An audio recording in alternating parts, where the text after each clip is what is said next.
Hi guys, welcome back to another video. Hope you're all keeping well, and I hope you're all driving safely as well on the roads and looking out for our learners, as is one of the reasons I do these videos, basically to just make awareness of the poor little souls.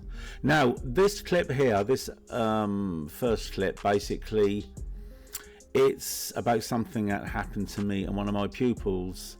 Now you see this car coming out from the left. It is a learner car, and the reason I paused it here is just to show you that that is a parking place and travel lodge and a harvester, and I'm sure that learner there has been in there doing bay parking. Is what I did a few weeks ago, and unfortunately when we were doing the bay parking I received a penalty notice and a fine, because apparently I was parked in there when actually I wasn't parked. I was actually just doing some bay parking, and I was wondering, is this a new thing now? You enter into these car parks, do a bit of bay parking, and you end up getting fined for the privilege. I wonder if that learner coming out there is going to end up with a fine. Who knows? But I'll certainly be avoiding that car park in the future. Okay, this clip is about cycles again, and the reason I'm bringing it up on this particular point is this particular bike lane on the left is a really nice bike lane made at great expense, which very rarely gets used. You've got two cyclists here. They're riding between that white line and the curb. Worst possible place to ride, full of dirt, crap, potholes, and drains, many drains, as I'm going to highlight as we just simply go down a small portion of this road. It's the worst place to ride on this road between that white line and the curb, because it's where all the crap builds up, of course. And yet you've got a fantastic bike lane to the left, which is totally smooth. It's even better than the road itself. Made at great expense, and it's just simply not used. I don't understand that at all. It makes no sense to me whatsoever.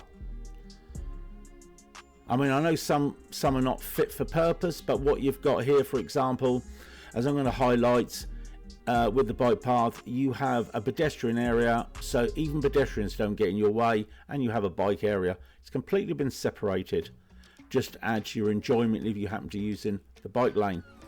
As you go further down, just keep an eye on the curb where the bikes are riding, all the crap you actually find in there, all the dirt, nails drop off vehicles, bits and pieces, and it's where I get most punctures in my car.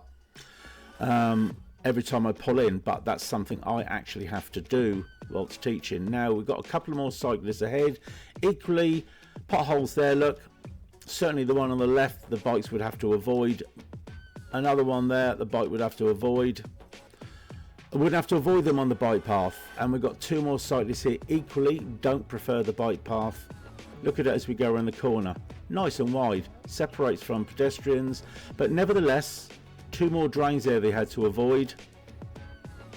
And as we go down here, as you can see, they quite happily prefer to use the road, avoid the crap on the inside, rather than use a validated bike path, just possibly for this section of road. It ends at the bottom of this road, of course, but they're doing this, and even now they're holding us up while we're just trying to pass, because cars are passing us and we can't pull out. So it's inconveniencing us as well, while my learner is trying to negotiate around them, which they've done okay at the end of the day. Anyway, it's just rather interesting, to be honest. Okay, from one cyclist or cyclists to another.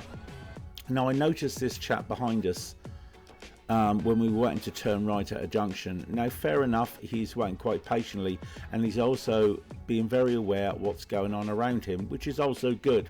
We start to move off, he stays a little bit close to us, but it's his intentions and what he does further on gets a little bit more disturbing for me, I'm afraid.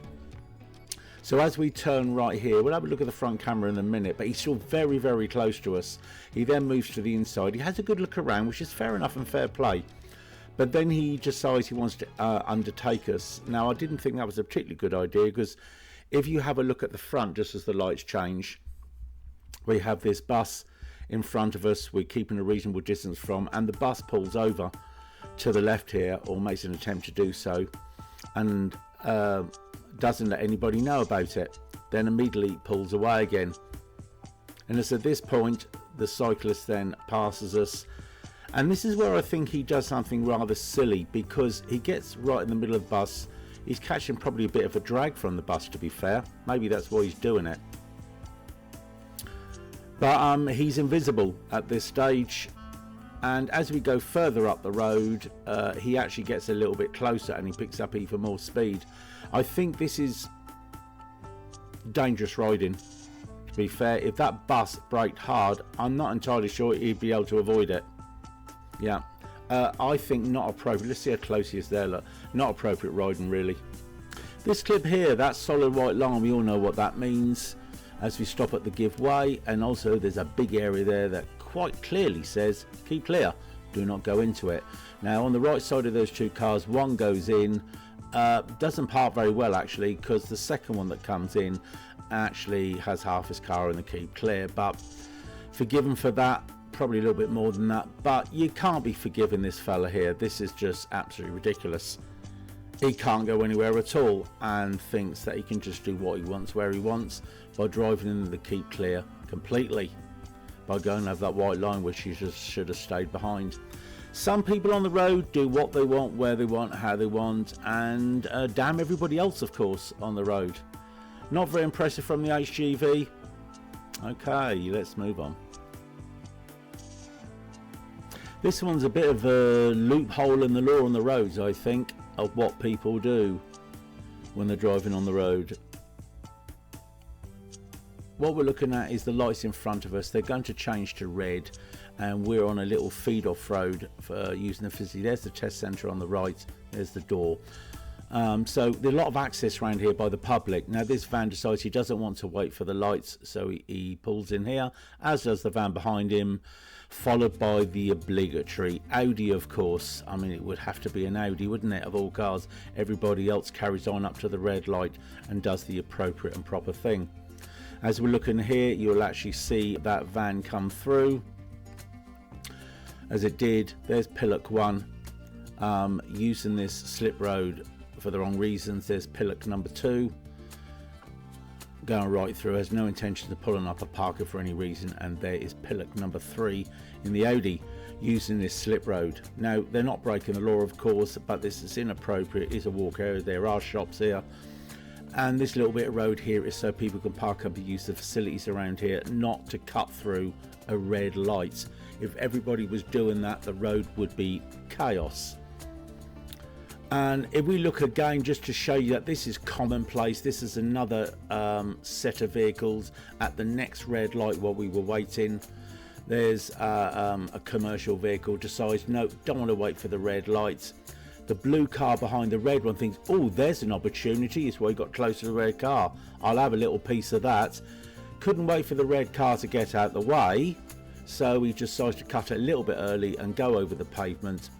Car behind thinks, well, that looks like a pretty good idea, I would do it also.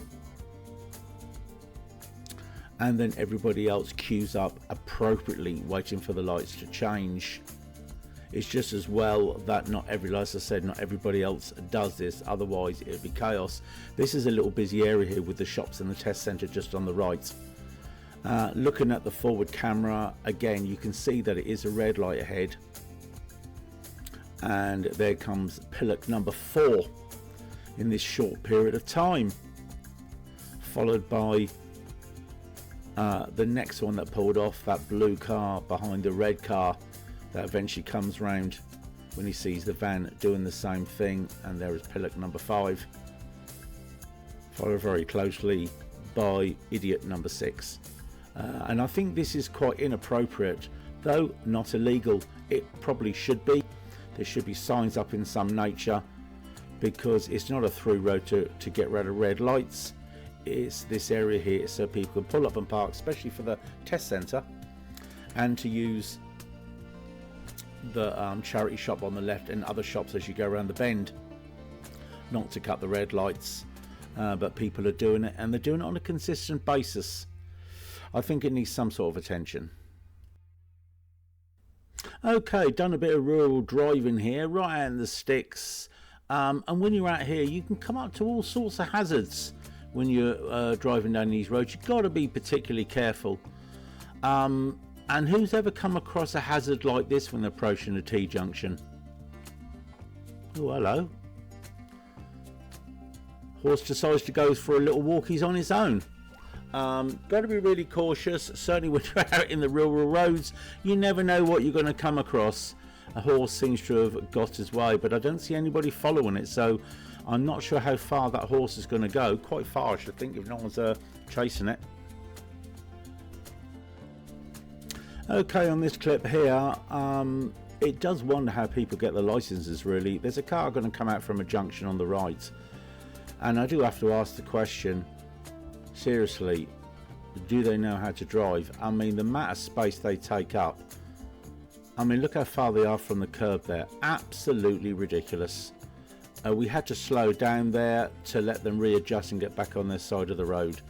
That's some pretty poor driving, but well taken by the pupil, of course, when they came out that far. Reacted nicely. Okay, in this next clip is at a level crossing. There is the warning light that comes up, and then when that comes up, that's a warning to everybody: do not proceed over the crossing. So if we look at the crossing as it is, there's only one more car that should be coming across there, and it's that one there. It's already committed. Other than that, nobody else should be looking to cross that crossing, and this is how stupid people are.